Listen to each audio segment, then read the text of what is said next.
Hello everyone, welcome to my YouTube channel English for excellence. और आज हम पढ़ने जा रहे हैं मोस्ट इम्पोर्टेंट चैप्टर जिसका नाम है पंचुएशन। प्रत्येक बच्चे को पंचुएशन आना चाहिए।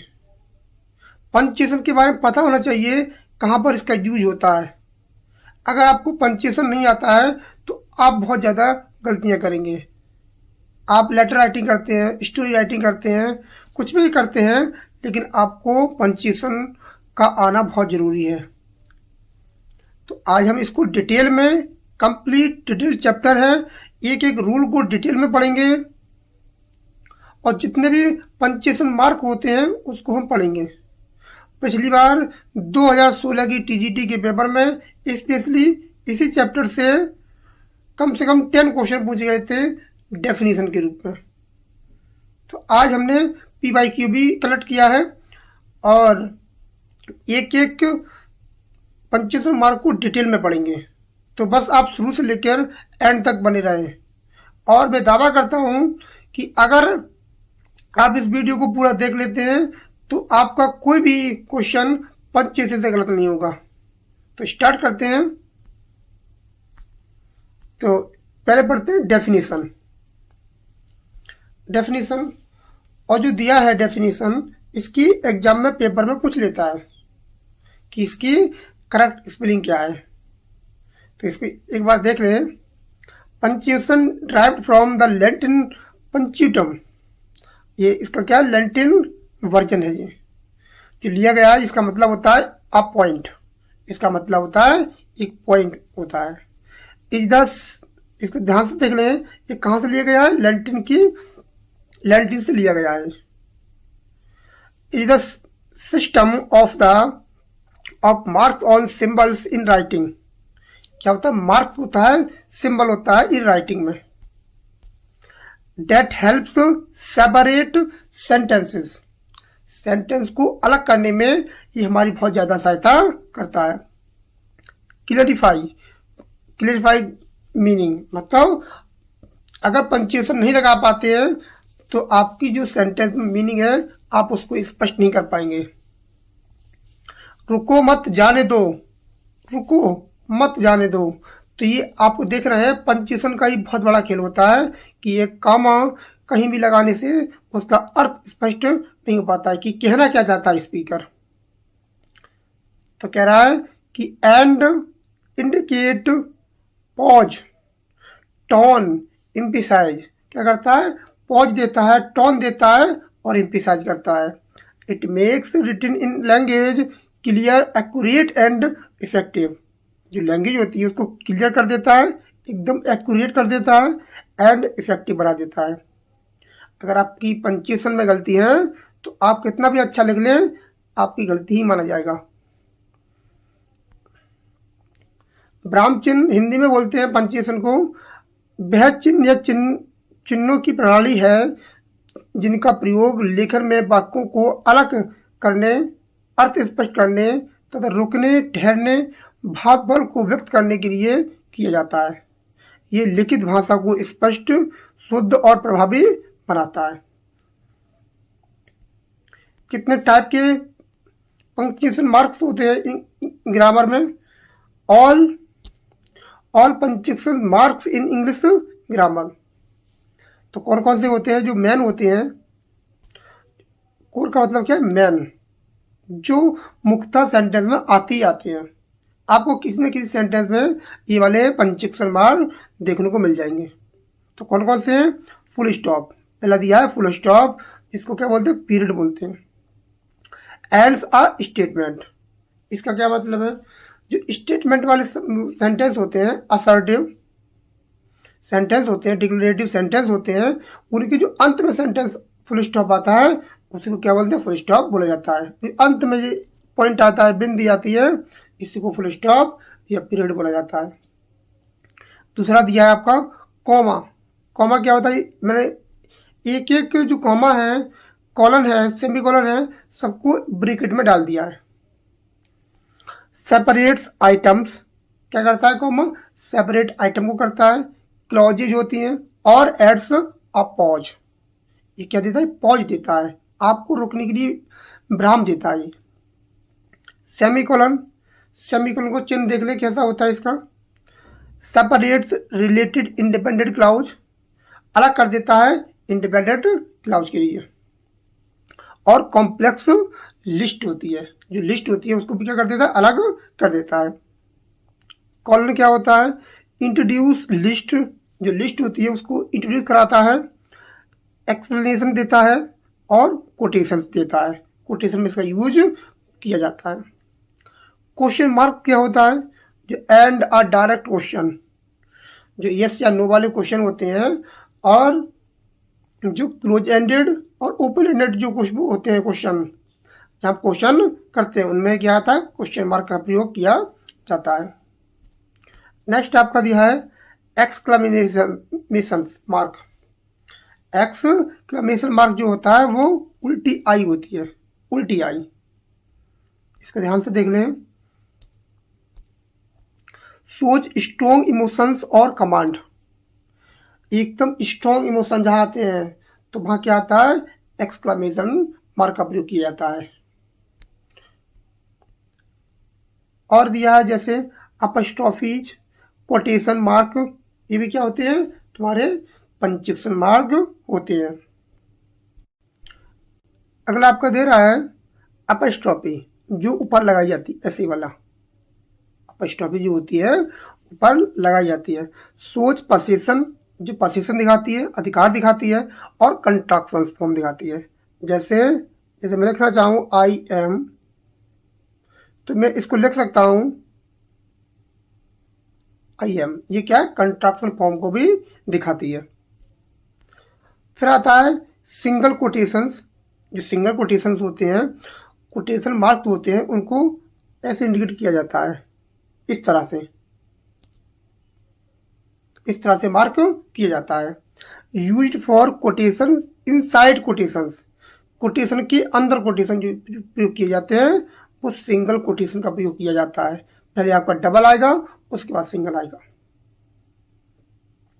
डबल कोटेशन मार्क्स ये क्या होते हैं, जो लगाए जाते हैं आप जब डायरेक्ट टू इनडायरेक्ट बनाते हैं, आप जब नरेशन को प्रयोग करते हैं तो वहाँ बहुत ज़्यादा इनका प्रयोग किया जाता है।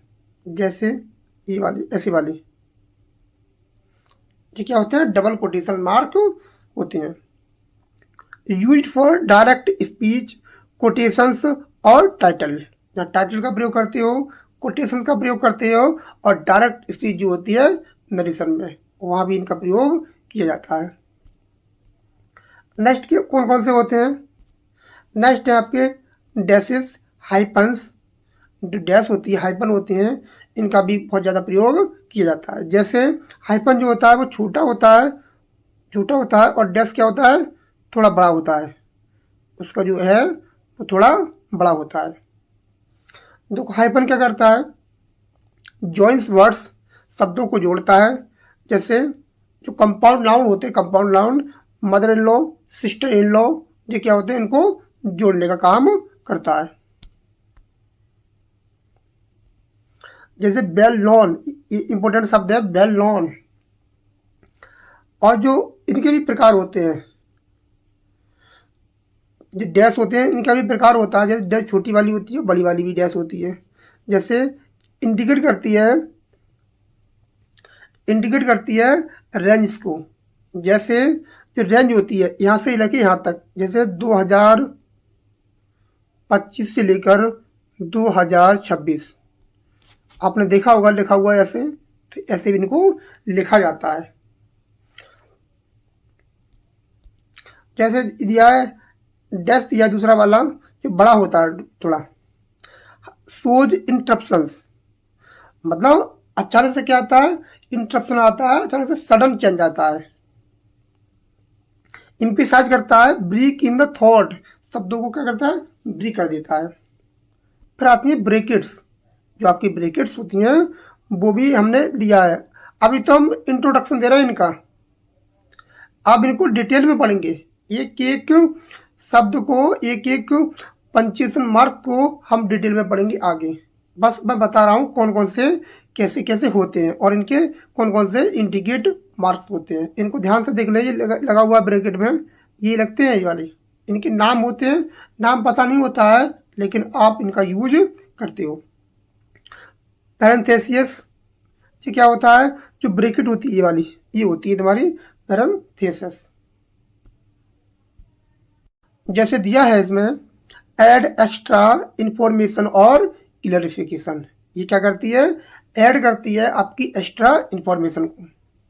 नेक्स्ट आपको दिया है स्क्वायर ब्रैकेट्स, स्क्वायर ब्रैकेट होती है ये वाली, ये क्या करती है, एडिटोरियल नोट्स और एक्सप्लेनेशंस इनसाइड क्वाड होता है, मतलब जो क्वाड होता है वहां पर इसको इनसाइड इसका प्रयोग किया जाता है।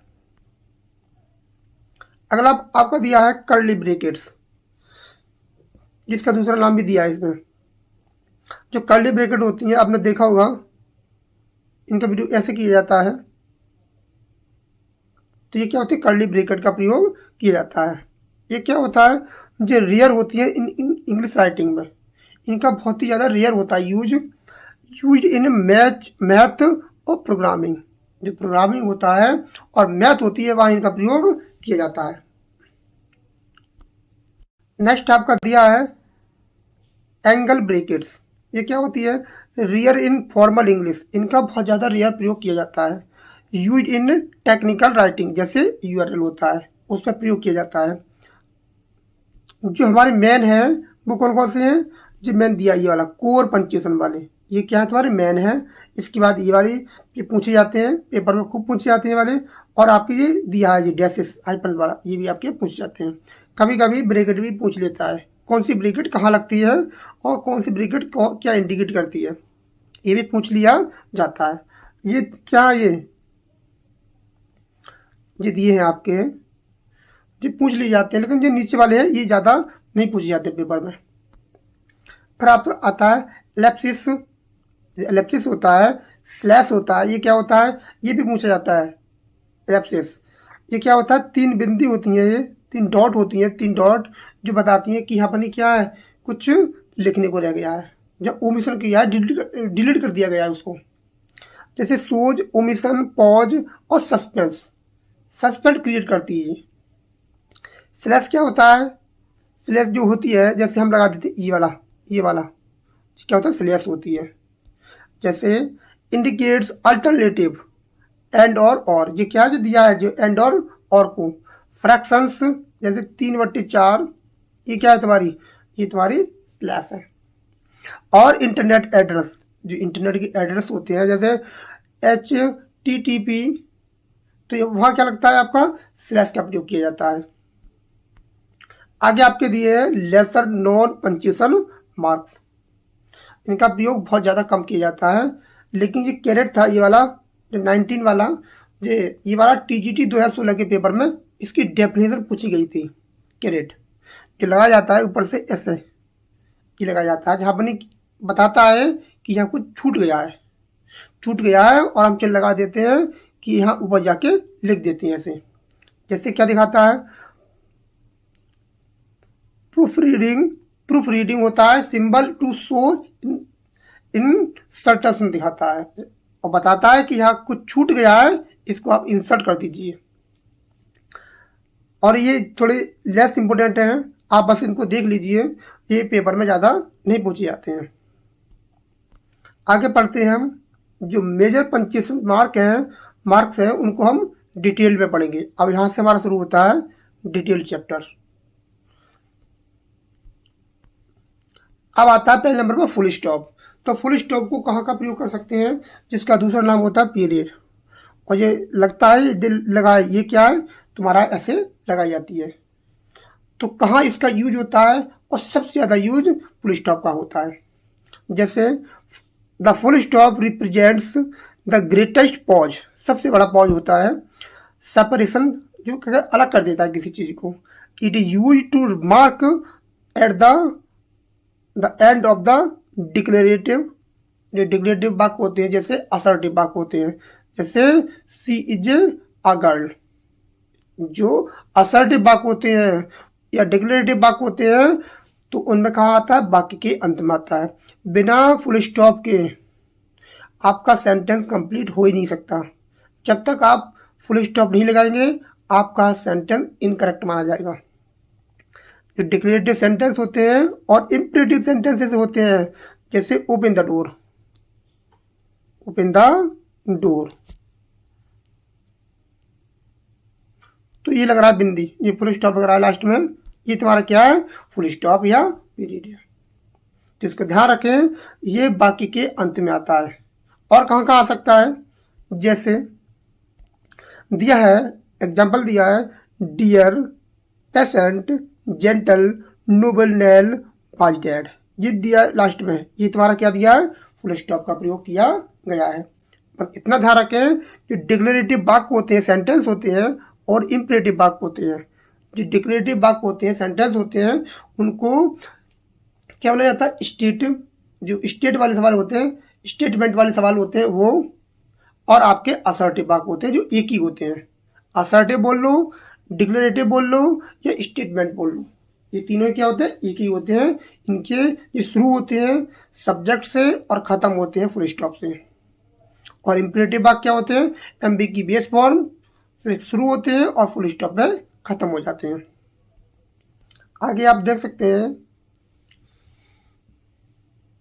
और कहाँ यूज करते हैं फुल स्टॉप का। The full stop can be used in abbreviations, जब हम किसी फॉर्म को शॉर्ट कर देते हैं, जब किसी फॉर्म को शॉर्ट कर देते हैं वहाँ क्या करते हैं, फुल स्टॉप का प्रयोग किया जाता है। But they are often omitted in modern, मतलब जो मॉडर्न इंग्लिश है उसमें इनको हटा दिया जाता है। ये बाद वाली मॉडर्न इंग्लिश है और पहले वाली क्या है, जो ओल्ड इंग्लिश है। जैसे एम ए, तो अब लिखा जाता है एम ए ऐसे, एम पी अब लिखा जाता है एम पी ऐसे, मतलब दोनों ही सही है, ऐसा नहीं है कि पहला वाला गलत हो गया है, दोनों ही सही है। जैसे यू एन ए, तो अब लिखा जाता है यू एन ए, तो दोनों ही सही है, लेकिन आपको इसको ओमिटेड कर दिया जाता है।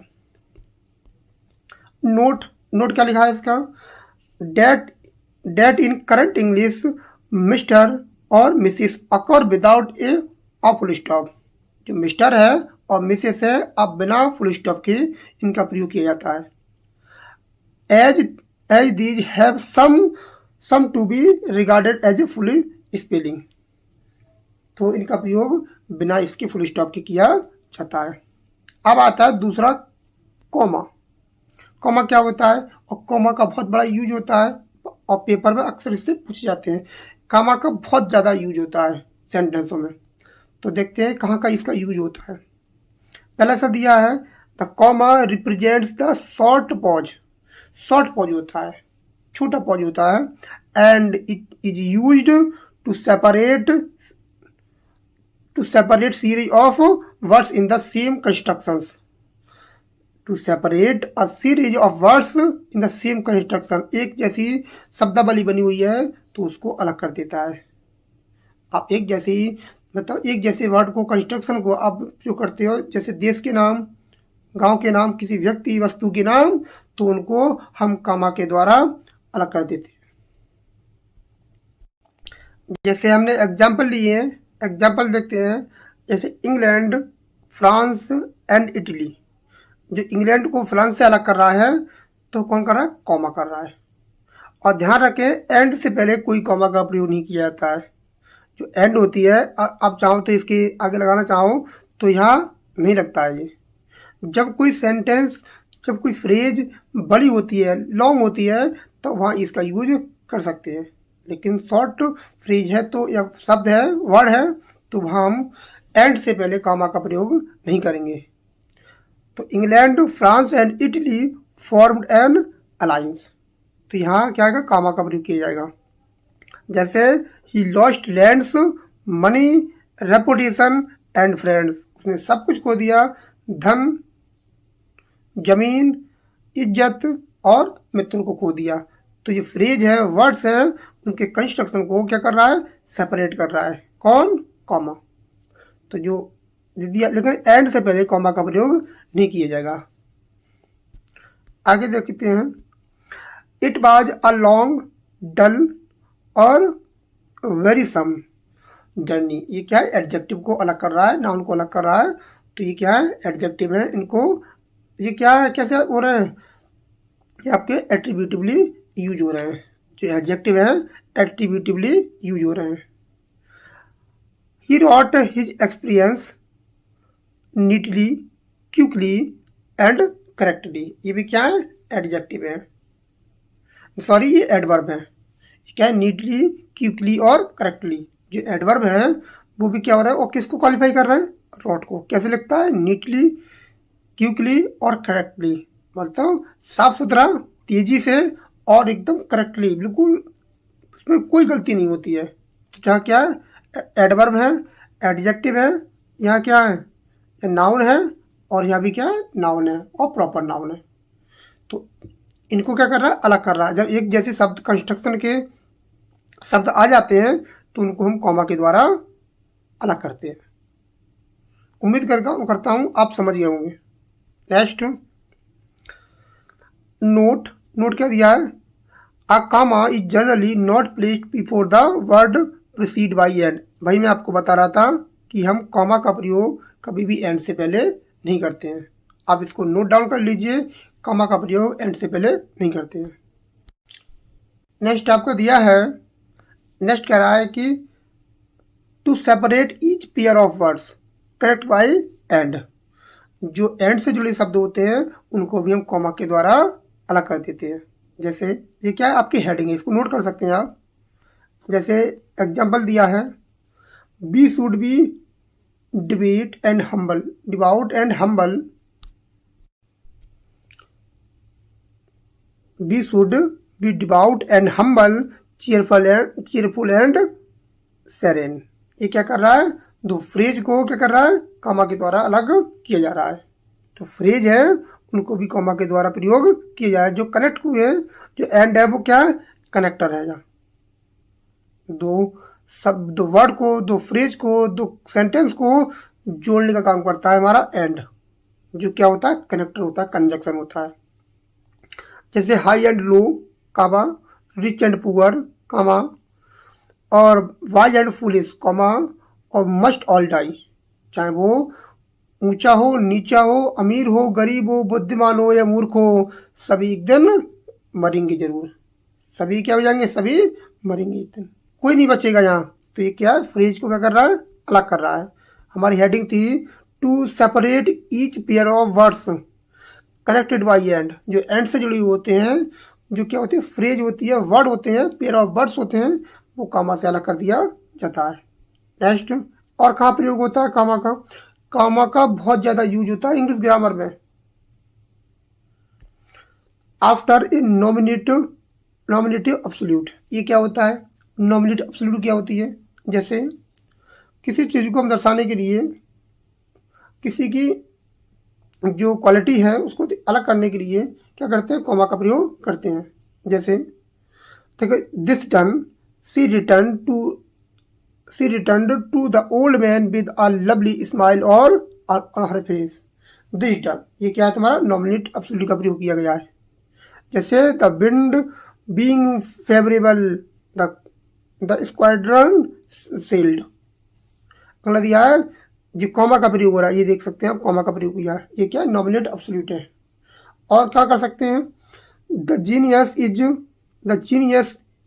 Genius making me know answer, comma, I turn about the address myself to him a second time। तो ये क्या है? तुम्हारा नॉमिनेट एब्सोल्यूट जो सेंटेंस होते हैं वहां प्रयोग करते हैं। जैसे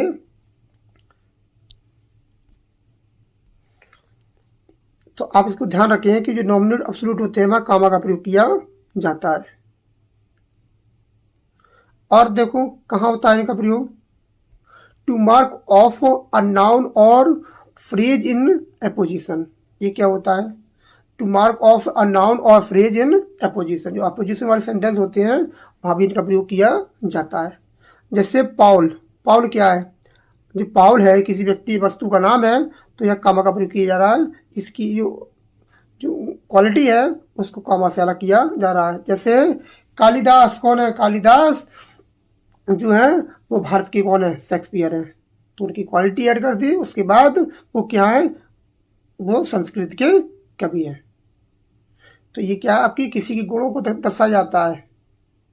जैसे Shakespeare bard of Avon, most important writer in English, TGT BGT. तो आप इसकी क्वालिटी के लिए अलग कर सकते हैं। जैसे पाउल द एपिस्टल, अच्छा कॉमा कर दिया, इसकी क्वालिटी वाला कर दिया, was beheaded in reign of Nero. जैसे मिल्टन, जो मिल्टन है किसी व्यक्ति का नाम है, और कामा ग्रेटेस्ट या ग्रेट इंग्लिश पोएट, जी कहती है, इसकी क्वालिटी हो गई। और बाज ब्लाइंड, अगर हम इसको हटा भी देंगे तो क्या हो जाएगा, तब भी सेंटेंस में कोई फर्क नहीं पड़ने वाला। ये क्या होता है, केस एंड अपोजिशन का केस होता है, और बहुत ज़्यादा टफेस्ट पार्ट होता है। अगर इसे क्लाउज में पहचानना हो तो आप पहचान नहीं सकते, आपकी बहुत ज़्यादा प्रैक्टिस कमांड होनी चाहिए क्लाउज पर, तभी इसको पहचान सकते हो। और मैं सोच रहा हूँ कि नेक्स्ट वीडियो जो क्लाउज को कैसे पहचाने और फ्रेज को क्लाउज में कैसे बनाएं, फ्रेज को क्लाउज में और क्लाउज को फ्रेज में कैसे चेंज करें, मैं सोच रहा हूँ उस पर वीडियो बनाऊं। आप कमेंट करके बताना कि क्या आपको फ्रेज आती हैं, और नहीं आती हैं तो बताएं क्या उस पर वीडियो बनानी चाहिए या नहीं चाहिए। आप कमेंट करेंगे, आपका सपोर्ट मिलेगा, तो मैं how to identify the phrase, phrase को कैसे चेंज करें उसको, तो मैं उसको सिखाऊंगा, पढ़ाऊंगा मैं। लेकिन आप कमेंट करेंगे तभी, ऐसे नहीं। सबसे ज़्यादा टफेस्ट पार्ट होता है फ्रेज को पहचानना, फ्रेज को क्लाउज में चेंज करना, क्लाउज को फ्रेज में चेंज करना, कॉम्प्लेक्स सेंटेंस को पहचानना, कॉम्प्लेक्स को कंपाउंड में ले जाना, कंपाउंड को सिंपल में ले जाना, सिंपल को कंपाउंड में लाना, सिंपल को कॉम्प्लेक्स में लाना, ये सबसे ज़्यादा टफेस्ट पार्ट होता है। अगर आप कमेंट करेंगे, सपोर्ट करेंगे, तो मैं ज़रूर इस पर वीडियो बनाऊंगा, डिटेल वीडियो बनाऊंगा, और एक एक पॉइंट को जो डिटेल में बताऊंगा कि कैसे पहचानते हैं, कैसे फ्रेज को क्लाउज में बदलेंगे, और फ्रेज को कैसे क्लाउज को कैसे फ्रेज में बदलेंगे। तो आप सपोर्ट करेंगे तो जरूर बनाएंगे। जैसे Pandit Nehru comma the first prime minister of India, ये क्या है, इनकी क्वालिटी है, और क्वालिटी को 2 कॉमा से अलग कर दिया, ये क्या होता है, केस एंड अपोजिशन होता है। Died in 1964। और कहाँ यूज करते हैं, अभी हम क्या पढ़ रहे हैं, कॉमा पढ़ रहे हैं, तो आप लोग को भटके नहीं रास्ते से, अभी हम कॉमा ही चल रहा है हमारा। To mark off words use in addressing people, अगर हम किसी को एड्रेस करते हैं वहां भी क्या था, कॉमा का प्रयोग किया जाता है। जैसे कम इन टू द गार्डन, गार्डन में आओ, मॉड, ये किसी व्यक्ति वस्तु का नाम है। हाउ आर यू, ये किसी को क्या कर रहा है, एड्रेस कर रहा है, Mohan, how are you Mohan. और कहाँ होता है इसका, lords of the universe sealed us and guide us, तो जो कर रहा है, ये क्या कर रहा है, इंडिकेट कर रहा है, एड्रेस कर रहा है किसी चीज को, वहां भी तुम्हारा कॉमा का प्रयोग किया जाएगा। और भी एग्जाम्पल दिए, जैसे what when the words are emphatic, ये आपका दिया है, कॉमा है। और नेक्स्ट दिया है, be out to use the note of examination,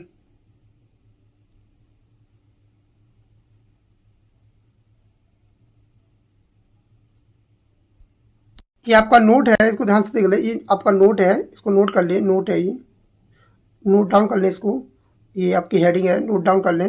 ये क्या एग्जाम्पल नहीं है, ये नोट है। ये नोट कह रहा है, क्या कह रहा है, नोट कह रहा है कि what when the words are emphatic, जब किसी पर एम्फेटिक किया जाता है, प्रेशराइज किया जाता है, तो be out to use the explanation, तो वहां हम क्या करेंगे, एक्सक्लेमेशन का प्रयोग करेंगे, ना कि कॉमा का प्रयोग। ये अपवाद है, इसको नोट कर लें, इसको अलग से नोट कर लें, हाईलाइट कर लें, नोट है ये। तो अगर आप किसी एम्फेटिक करते हैं किसी चीज को, तो वहां आप करेंगे एक्सक्लेमेशन, ना कि कॉमा। जैसे मॉइस्टर, ये चीज नाराज, हाँ कॉमा का प्रयोग नहीं किया जाएगा। मॉइस्टर विथ माई चाइल्ड्स डिवोर्ड, ये जो दिया है यहाँ क्या कर रहा है, एम्फेटिक कर रहा है, तो यहाँ क्या आएगा तुम्हारा, ये तुम्हारे आएगा एक्सक्लेमेशन, जो आता है उल्टी आई आती है, ये का प्रयोग किया जाएगा, ना कि कॉमा का प्रयोग। नेक्स्ट आपका दिया है, नेक्स्ट आपका दिया है, और कहाँ प्रयोग करते हैं कॉमा का, जैसे टू मार्क ऑफ 2 और मोर एडवर्ब्स, जहाँ 2 और मोर एडवर्ब होते हैं, या एडवर्बियल फ्रेजेज होती हैं, एडवर्बियल फ्रेजेज होती हैं जो कमिंग टुगेदर, जो एक साथ आ जाती हैं, उनको अलग करने के लिए कॉमा का प्रयोग किया जाता है। जैसे देन, एट लेंथ, ये भी क्या है, एडवर्ब है। एट लेंथ क्या है, फ्रेज है, comma tardy just is was done to the memory of Oliver. तो एक एडवर्ब ये रहा और एक एडवर्ब फ्रेज ये रही। ये क्या है, एडवर्बियल फ्रेज है, एक साथ आ रही हैं। दोनों को अलग करने के लिए हम कॉमा की यूज करेंगे। तो जब एडवर्ब आ जाते हैं और एडवर्ब फ्रेज आ जाती हैं तो उनको अलग करने के लिए हम क्या करते हैं, कॉमा का प्रयोग करते हैं। नेक्स्ट देखते हैं। नेक्स्ट आपका दिया है, नेक्स्ट आपका दिया है पॉइंट कॉमा का ही। क्या कह रहा है कॉमा का पॉइंट, कि before and after participle participial phrase, जो पार्टिसिपियल फ्रेज होती हैं, provided that the phrase might be expanded into a sentence and it is not used in merely qualifying sense. ये कहना चाह रहा है कि जो पार्टिसिपल फ्रेजें होती हैं तो उनको क्या करते हैं, उनको अलग करने के लिए हम कॉमा का प्रयोग करते हैं। जो फ्रेज होती है पार्टिसिपियल फ्रेज होती है, provided the phrase might be expanded into a sentence and it is not used in merely qualifying sense. अगर वो सेंस को क्वालिफाई नहीं कर पा रही है, सेंटेंस को अलग से क्वालिफाई कर पा रही है, उसको मैच नहीं कर पा रहा है, तो हम उसको अलग कर देते हैं। जैसे एग्जाम्पल लिख दिया है इसमें, सीजर कामा हैविंग कॉन्कर्ड हिज एनिमीज। ये क्या है, परफेक्ट पार्टिसिपल है। ये कौन सी है, आपको पता होनी चाहिए कि कौन कौन सी पार्टिसिपल होती हैं। प्रेजेंट पार्टिसिपल, परफेक्ट पार्टिसिपल और पास्ट पार्टिसिपल। प्रेजेंट पार्टिसिपल वो होती है जो एम बी की बेस फॉर्म में आईएनजी लगाते हैं, और परफेक्ट पार्टिसिपल क्या होती है, हैविंग प्लस एम बी की थर्ड फॉर्म होती है। और पास्ट पार्टिसिपल क्या होती है, पास्ट पार्टिसिपल होती है एम बी की थर्ड फॉर्म। एम बी की थर्ड फॉर्म क्या होती है, पास्ट पार्टिसिपल होती है। और कहाँ यूज होती हैं, कैसे इनको यूज करते हैं, ये आपको अच्छे से पता होना चाहिए। तो जो हैविंग कॉन्कर्ड है, his enemies return to home, ये क्या है इनकी, जो परफेक्ट पार्टिसिपल है। ये क्या है इनकी, परफेक्ट पार्टिसिपल है। इस सेंटेंस को अगर ऐसे बनाएंगे तब भी ठीक है। हैविंग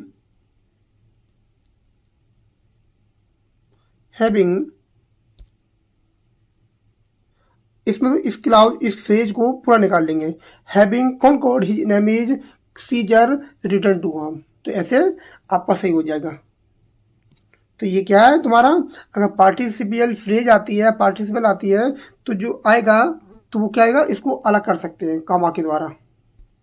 एक सिंपल एग्जांपल लिख दे रहा हूं, जैसे सीइंग अ टाइगर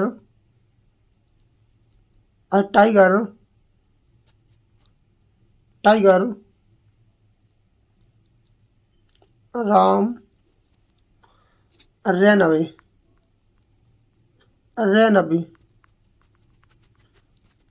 राम ने क्या देखा, टाइगर देखा और वो भाग गया। तो इसको मैं कैसे लिख सकता हूं, सीइंग अ टाइगर, ये क्या है, ये पार्टिसिपल फ्रेज है। तो मैं इसको ऐसे लिख सकता हूं, राम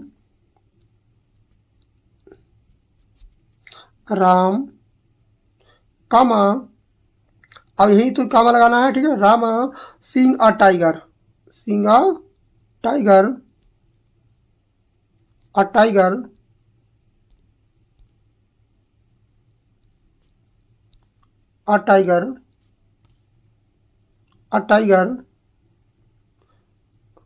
टाइगर कामा, दोनों तरफ काम आएगा, फिर आएगा रैन अवे। यहाँ क्या आएगा, रैन अवे आ जाएगा। तो ये क्या लिखने की कला होनी चाहिए कि कैसे सेंटेंस को करेक्ट किया जा सकता है। ऐसे भी सही था और वैसे भी सही है। तो जो पार्टिसिपल है, पार्टिसिपल फ्रेज है, वो कहाँ गई, अंदर आ गई। तो ऐसे भी लिखा जाता है। आपकी अच्छे से कमांड होनी चाहिए कि पार्टिसिपल पर कि कैसे होती है। पार्टिसिपल है, इन्फिनेटिव है और जीरंड है। अगला आपका दिया है कि before and after words phrase और clause into let into the body of sentence. जो फ्रेज होती हैं, वर्ड्स होते हैं, क्लाउजेज होती हैं, उनके जब अंदर आता है वो चीज तो उनको कॉमा से अलग कर दिया जाता है। जो कॉमा होता है उनको अलग कर दिया जाता है। जैसे ही डिड नॉट हाउएवर, जो हाउएवर होता है वो तुम्हारा एडवर्ब होता है, और ये जब आता है वाक्य में तो अपने आगे पीछे कॉमा का प्रयोग कराता है। हाउएवर है, देयरफॉर है, इनके बाद कॉमा का प्रयोग किया जाता है, पहले भी और बाद में भी। जैसे दिया है gain his object, it is mind after all, ये भी क्या है, फ्रेज है। ये क्या है, फ्रेज है। Which does the work of the world, his behaviour to say this least, to say the least was very rude, ये भी क्या है, आपकी फ्रेज है। आगे कह रहा है his story was in several ways improbable, ये भी क्या है, जो फ्रेज है उनको क्या कर रहा है, कामा बिफोर एंड आफ्टर कामा से क्या कर रहा है, अलग कर रहा है। नेक्स्ट आपका एग्जाम्पल दिए हैं, बहुत सारे एग्जाम्पल दिए हैं, आप देख सकते हैं। Let there be no strife, comma I pray ती, जो कमा रहा है between thee and me. The essay writes comma whose works considered in a great major of short formal, जो फ्रेज होती हैं, क्लाउज होती हैं, इनको वर्ड से अलग करने के लिए कॉमा का प्रयोग किया जाता है।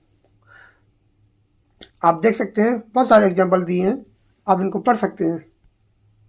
नेक्स्ट आपका दिया है टू इंडिकेट, अभी अभी कॉम ही पढ़ रहा है, कॉमा का बहुत बड़ा चैप्टर होता है और ये इससे बहुत ज़्यादा एग्जाम में क्वेश्चन पूछे जाते हैं।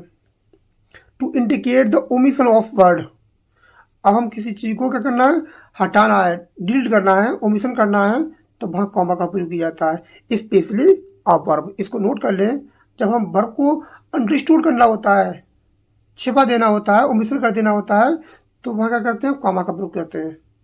जैसे ये वाला एग्जाम्पल आ चुका है पेपर में, Rama received a fountain pen, Rama received a fountain pen, और ये चिन्ह लगा, ये भी क्या, इसको भी पढ़ेंगे, ये क्या है, सेमीकोलन है, ये आपका सेमीकोलन है। ये कह रहा है Rama received a fountain pen semicolon Hari, और जहाँ अंडरस्टूड क्या है, यहाँ वर्ब क्या है, अंडरस्टूड है। तो उसने क्या पाया, रामा ने पाया फाउंटेन पेन, लेकिन हरी ने क्या पाया, रिसीव्ड है, या अंडरस्टूड क्या है, रिसीव्ड है। जो रिसीव्ड है वो क्या है, यहाँ अंडरस्टूड वर्ब है, तो हरी रिसीव्ड अ वॉच। तो बार बार रिपीटिशन ना करना पड़े वर्ब का, इसलिए हम कॉमा से काम चला दिया। नेक्स्ट आपका दिया है ही वाज अ ब्राह्मण, वो क्या ब्राह्मण है, और सेमीकोलन, और सी कॉमा अ राजपूत, तो यहाँ क्या बाज, वो क्या था, ब्राह्मण था, वो राजपूत थी, तो यहाँ वर्ब का क्या कर दिया, ओमिशन कर दिया। नेक्स्ट आपका दिया है, यह पेपर में पूछ जाते हैं वाले sentence, he will succeed semicolon you comma never, मतलब you will succeed, you never succeed, you will never succeed. यहाँ क्या कर दिया, वर्ब को अंडरस्टूड कर दिया, पूरी वर्ब को अंडरस्टूड कर दिया। नेक्स्ट पॉइंट दिया है कामा का ही, to separate short coordinate conjunction, जो कोऑर्डिनेट कंजक्शन होते हैं, क्लाउज होती हैं ऑफ कंपाउंड सेंटेंसेस, जो कंपाउंड सेंटेंस बनते हैं, जो कोऑर्डिनेट कंजक्शन होते हैं, उनके पहले भी कामा का प्रयोग किया जाता है। जैसे the rains descendant comma and क्या है, कोऑर्डिनेट कंजक्शन है, तो प्रत्येक कोऑर्डिनेट कंजक्शन से पहले कामा का प्रयोग किया जाता है। कौन कौन से होते हैं, फैन वॉइज, कौन कौन से होते हैं, फैन वॉइज, इसको याद कर लीजिए, फैन वॉइज को, ये कोड है,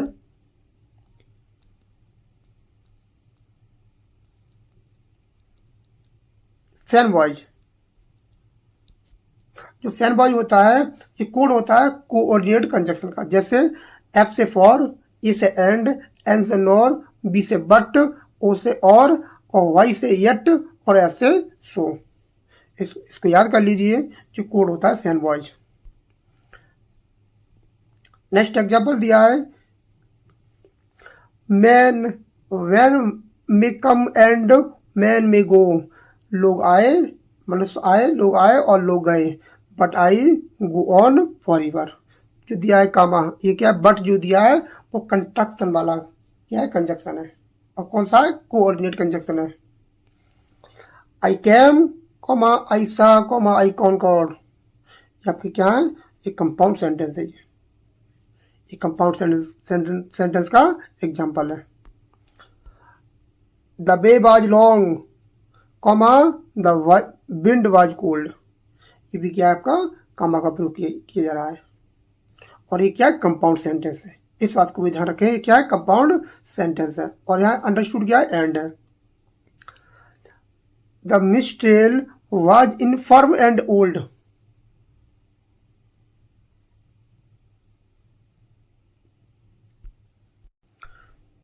तो ये लाइन है, ये पोइट्री की लाइन है जो दिया है, ये एग्जांपल, ये इसको हटा दीजिए, ये पोइट्री की लाइन है, ध्यान रखना। The bay was so long, the bay was long comma the wind was oh cold, ये क्या पोइट्री की लाइन है, ध्यान रखना, पोइट्री की लाइन है, पूरा पूरा है। अगला आपका दिया है, ये नोट कर लीजिए, नोट डाउन कर लीजिए इसको। जो आपका नोट दिया है, ये नोट है आपका, स्टार लगा लीजिए इस पे।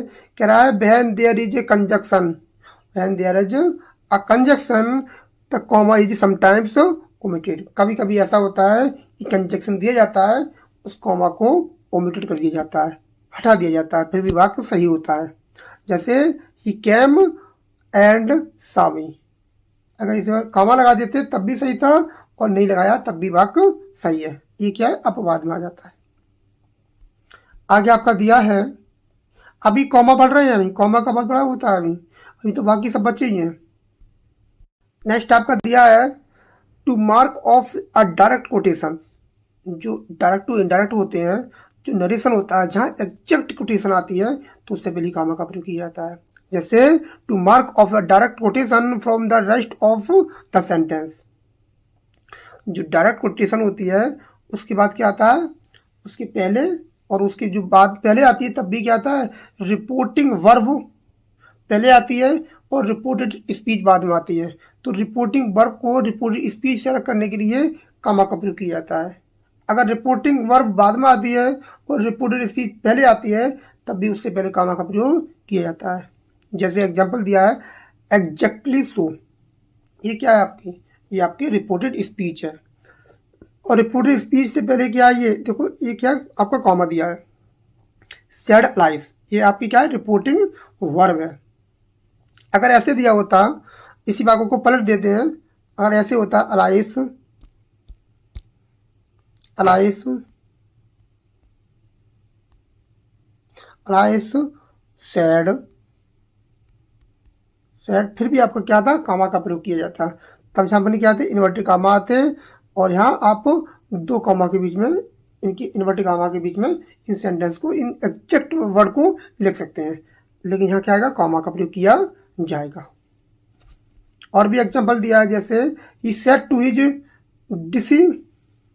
डिसिपल्स, क्या कह रहा है कि he said to his disciples, comma दिया है, कॉमा, इसका मतलब रिपोर्टिंग वर्ब को क्या कर रहा है, अलग कर रहा है रिपोर्टेड स्पीच से। ये पहली वाली रिपोर्टिंग वर्ब है और ये क्या है, रिपोर्टेड स्पीच है। अगर आपको ये नहीं आता है कि रिपोर्टिंग वर्ब कौन सी है और रिपोर्टेड स्पीच कौन सी है, तो हमने ऑलरेडी अपने चैनल पर डायरेक्ट टू इनडायरेक्ट की नरेशन का पूरा चैप्टर पढ़ा दिया है, आप उसको जाके देख लीजिए और डेफिनेटली आपको हेल्प मिलेगी वहाँ से।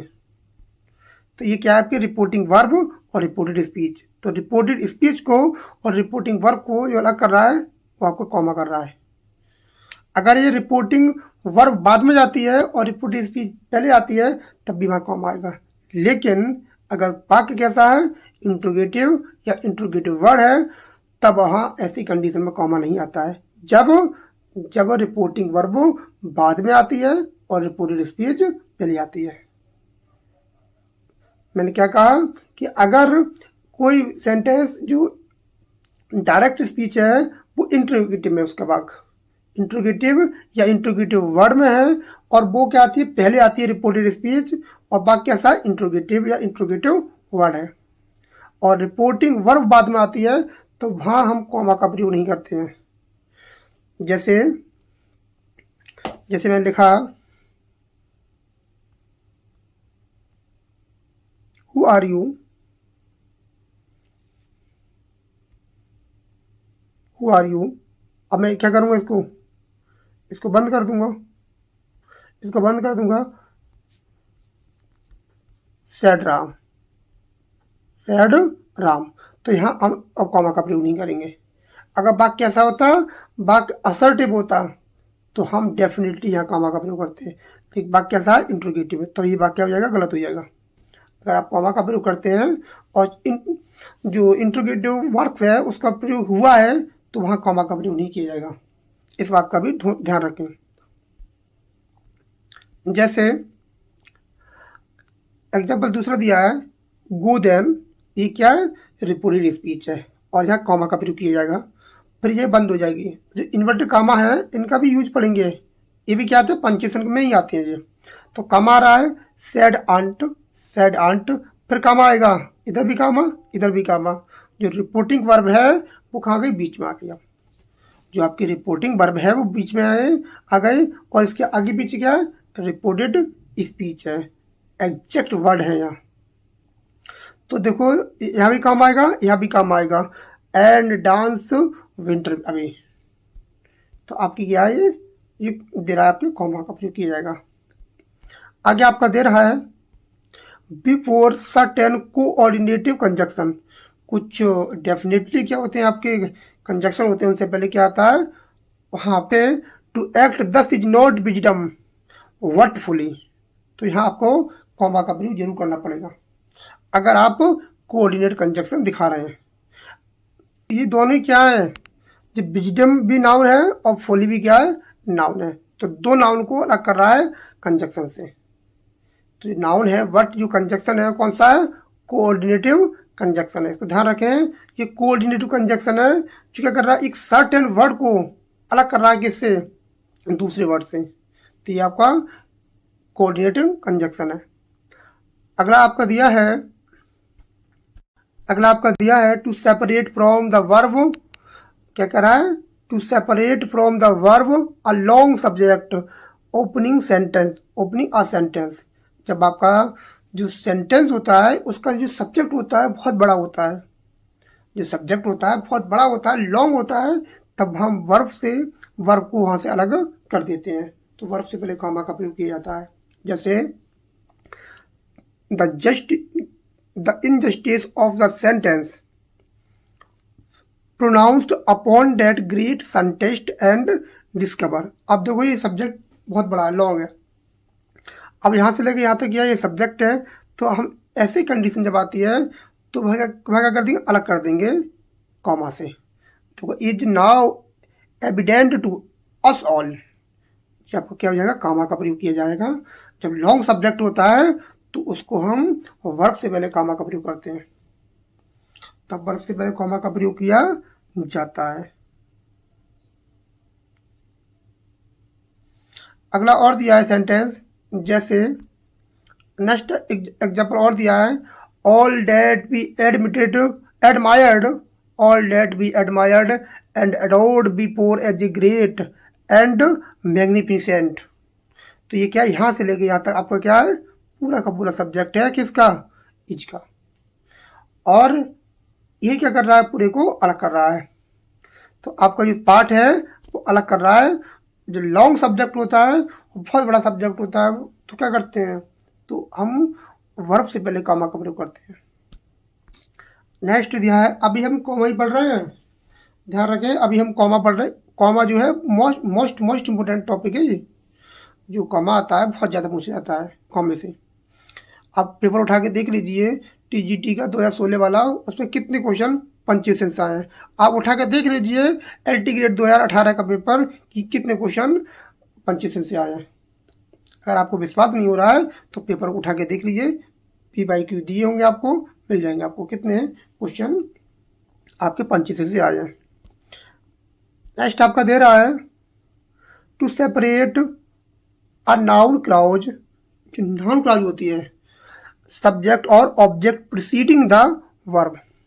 जब सब्जेक्ट होता है और तुम्हारा ऑब्जेक्ट होता है, तो वहां ऐसी कंडीशन में जब एक जैसी वर्ब इकट्ठी हो जाती हैं दोनों जगह, तो वहां हम कॉमा का प्रयोग करते हैं, कॉमा को अलग कर देते हैं। जैसे एग्जाम्पल दिया है, वट एवर इज राइट। अगर ऐसे कर देंगे इज तो इनकरेक्ट हो जाएगा, तो बहुत ज़्यादा भद्दा सा लगेगा सेंटेंस। तो इज तो नहीं होगा, ये क्या होगा, पंक्चुएशन के हिसाब से क्या है, बात गलत हो जाएगा। तो यहाँ दोनों इज एक साथ नहीं आ सकते, लेकिन अगर पंक्चुएशन अगर पेपर में आपके देता है तो पंक्चुएशन के हिसाब से पूछ रहा है तो आपको कॉमा का प्रयोग करना पड़ेगा। अगर ऐसे पूछ रहा है कि नॉन क्लॉज के पर्सपेक्टिव से पूछ रहा है तो वहाँ वाक्य सही हो जाता है। इस बात का भी ध्यान रखें। How we are able to get there, how we are able to get there. अब ये क्या कर रहा है, इज, जो इज है द क्वेश्चन, इसको अलग कर रहा है किससे, नॉन क्लॉज से। जो नॉन क्लॉज है इतनी बड़ी यहाँ से लेके यहाँ तक, ये आपकी नॉन क्लॉज है, और ये आपका क्या है, जो इसका इज है उसका क्या है, तुम्हारा सब्जेक्ट है। नॉन क्लॉज जो होती है वो 5 प्रकार से काम करती है। Subject of the verb, object of the transitive verb, और ऑब्जेक्ट ऑफ द प्रेपोजिशन, और कॉम्प्लीमेंट की बात भी क्या आती है आपकी, नॉन क्लॉज आती है। और केस एंड अपोजिट जो बता रहा था मैं, वहाँ भी आपकी नॉन क्लॉज आती है। और एडजेक्टिवल कॉम्प्लीमेंट जो आता है वहाँ भी आपकी क्या आती है, नॉन क्लॉज आती है। तो नॉन क्लॉज के 5 या 6 प्रकार होते हैं। मुख्यतः किताबों में 5 ही मिलते हैं, लेकिन 6 प्रकार होते हैं जो नॉन क्लॉज वहाँ से पूछी जाती है। तो आपकी अच्छे से कमांड होनी चाहिए कि क्लॉज पर, देखो यहाँ भी क्लॉज आ रही है, तो क्लॉज पर बहुत ज़्यादा कमांड होनी चाहिए। आगे आपका दिया है that he would succeed in his undertaking. ये क्या है, ये ऑब्जेक्ट है तुम्हारा किसका, नो वन एवर डाउटेड, जिसका क्या है, ऑब्जेक्ट है। जो नो वन जो डाउटेड है उसका क्या है, ऑब्जेक्ट बनना। ये सेंटेंस ऐसे है, no one ever doubted that would succeed in his undertaking. ये क्या है, तुम्हारा ऑब्जेक्ट बनना है। नेक्स्ट टॉपिक दिया है इसका ही कॉमा का, क्या कह रहा है कि to separate a clause that is not restrictive in meaning but is coordinate with the principal clause. इस पर टिक मार लीजिए, बहुत ज़्यादा इंपॉर्टेंट है। ये कह रहा है कि जो सेपरेट क्लाउज होती है, नॉन रेस्ट्रिक्टिव मतलब नॉन डिफाइनिंग क्लाउज, ये कहना चाह रहा है कि नॉन डिफाइनिंग क्लाउज को हम कॉमा से दर्शाते हैं। एक जो एडजेक्टिव क्लाउज होती है वो 2 प्रकार से काम करती है, एक डिफाइनिंग क्लाउज और नॉन डिफाइनिंग क्लाउज। और क्या बोल सकते हैं इसको, रेस्ट्रिक्टिव और नॉन रेस्ट्रिक्टिव। आपको पता होना चाहिए क्लाउज के बारे में, कौन सी रेस्ट्रिक्टिव होती है, कौन सी नॉन रेस्ट्रिक्टिव होती है।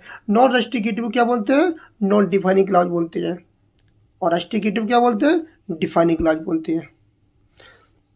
तो in the meaning what is coordinate with the principal clause, उसका जो अर्थ होता है वो एंड से निकलता है, एंड। जैसे एग्जांपल देखते हैं, जैसे सेलर्स। अब ये सेलर क्या है, ये पर्टिकुलर कोई चीज़ है, इसके बारे में केवल इसको क्वालिफाई नहीं कर रही है, केवल एडिशनल नॉन इसेंशियल का कह रही है, जानकारी दे रही है। जो नॉन रेस्ट्रिक्टिव क्लाउज होती है वो नॉन इसेंशियल जानकारी होती है।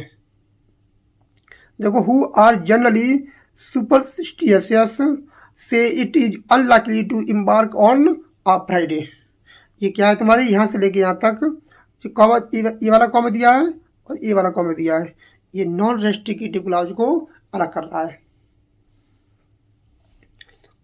और देखिए एग्जाम्पल दिया है, अगर आप इजाज़त दें कमेंट में बताएं तो मैं पूरी क्लाउज पर क्या लाया हूँ, आपको वीडियो बना के दे दूंगा कि क्लाउज को कैसे पहचाने, क्लाउज कौन कौन सी होती हैं, कितने प्रकार की क्लाउज होती हैं, और प्रत्येक क्लाउज का कितना क्या होते हैं, प्रकार होते हैं। आप कमेंट में कुछ बताते ही नहीं है कि किस टॉपिक पर वीडियो बनाएं, तो आप बताएंगे तभी तो बनाएंगे। During my stay in Sri Lanka I visited mini हिला टेल विच, ये जगह का नाम है, जो विच आया है किसी स्थान के लिए आया है, विच आया है जो कोई स्थान है, विच आया नॉन लिविंग चीज है, which is regarded as the cradle of Buddhism. कोई बुद्ध भगवान का क्या है ये स्थल है ये। और ये क्या है नॉन डिफाइनिंग क्लाउज है, और नॉन डिफाइनिंग क्लाउज को क्या बोला जाता है, नॉन रेस्ट्रिक्टिव क्लाउज बोला जाता है। Next, when the adjective clause is restrictive in the meaning of the comma not to be applied। क्या कह रहा है, ये नोट है, ये डिफाइनिंग क्लाउज है। डिफाइनिंग क्लाउज में कभी भी हम क्या नहीं करते हैं, वहाँ कॉमा का प्रयोग नहीं करते हैं। जैसे I met a girl who was very beautiful, जो बहुत ज़्यादा सुंदर थी, तो गर्ल के बीच में और हु के बीच में कोई कॉमा का प्रयोग नहीं किया जाएगा। आई मेट राधा, तो वहाँ कॉमा का प्रयोग किया जाएगा क्योंकि राधा को मैं जानता हूँ, वो डेफिनेट है, उसको जानता हूँ, पहले से पता है कि जिसके बारे में जानकारी पहले से ही होती है वहाँ हम नॉन डिफाइनिंग क्लाउज का प्रयोग करते हैं, उसको डिफाइन नहीं कर सकते। और जिसके बारे में जानकारी नहीं होता है तो हम डिफाइनिंग क्लाउज का प्रयोग करते हैं। जैसे उसको डिफाइन करने की जरूरत नहीं है, जो आपको पहले से पता है उसको डिफाइन करने की जरूरत नहीं है। ये कह रहा है कि when the adjective clause restrictive, इसका मतलब होता है डिफाइनिंग क्लाउज। एडजेक्टिव क्लाउज दो प्रकार की होती है, डिफाइनिंग और नॉन डिफाइनिंग। ये डिफाइनिंग क्लाउज को ही रेस्ट्रिक्टिव क्लाउज बोला जाता है। इनकी ऐसे ऐसे नाम हैं, आपने सुने भी नहीं होंगे कभी। In meaning the comma should not be applied, इस तरह का जब वाक्य आता है तो वहाँ कॉमा का प्रयोग नहीं कर सकते। जैसे that is the house that Jack built, जिसको जैक ने बनाया था, तो यहाँ कॉमा का प्रयोग नहीं किया जाएगा। और भी एग्जाम्पल है, जैसे the Lord is nigh up to the them that are of broken heart, तो जो डेट आई है और डैम के बीच में कोई कॉमा का प्रयोग नहीं किया जाएगा क्योंकि ये क्या है, डिफाइनिंग क्लाउज है, रेस्ट्रिक्टिव क्लाउज है। और एग्जाम्पल दिया है, जैसे देख सकते हैं, the echoes of the storm which was then raised, जो रेज है, I still hear grumbling round me, तो जो विच है, विच ये क्या है तुम्हारी, ये एडजेक्टिव क्लाउज है, मतलब रेस्ट्रिक्टिव क्लाउज है, या इसको बोल सकते हैं डिफाइनिंग क्लाउज है। और डिफाइनिंग क्लाउज में कभी भी कॉमा का प्रयोग नहीं किया जाता है, इसको नोट कर लीजिए। तो यहाँ कोई कॉमा का प्रयोग नहीं किया जाएगा। या कोई ऐसी चीज होती है जिसको आप जानते हैं, पहले से पहचानते हैं, डिफाइन नहीं किया जा सकता, वह नॉन डिफाइनिंग होता है।